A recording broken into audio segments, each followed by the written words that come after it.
রথযাত্রার দিন কাছে, তাই রানী রাজাকে বললে, চলো রথ দেখতে যাই।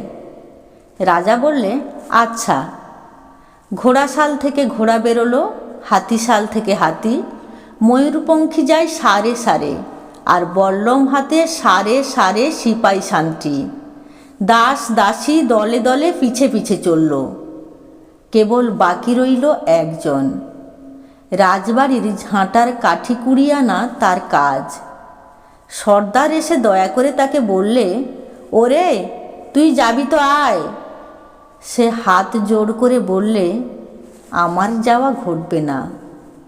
রাজার কানে কথা উঠল, সবাই সঙ্গে যায়, কেবল সেই দুঃখীটা যায় না। রাজা দয়া করে মন্ত্রীকে বললে, ওকেও ডেকে নিও। রাস্তার ধারে তার বাড়ি।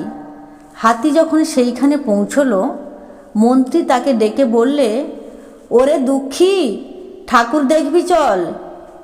সে হাত জোড়ো করে বললে, কত চলবো, ঠাকুরের দুয়ার পর্যন্ত পৌঁছই এমন সাধ্য কি আমার আছে? মন্ত্রী বললে, ভয় কি রে তোর, রাজার সঙ্গে চলবি? সে বললে, সর্বনাশ, রাজার পথ কি আমার পথ? মন্ত্রী বললে, তবে তোর উপায়? তোর ভাগ্যে কি রথযাত্রা দেখা ঘটবে না? সে বললে, ঘটবে বই কি, ঠাকুর তো রথে করেই আমার দুয়ারে আসেন।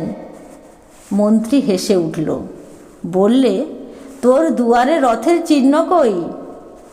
দুঃখী বললে, তাঁর রথের চিহ্ন পড়ে না। মন্ত্রী বললে, কেন বলতো? দুঃখী বললে, তিনি যে আসেন পুষ্পক রথে। মন্ত্রী বললে, কই রে সেই রথ? দুঃখী দেখিয়ে দিলে, তার দুয়ারের দুই পাশে দুটি সূর্যমুখী ফুটে আছে।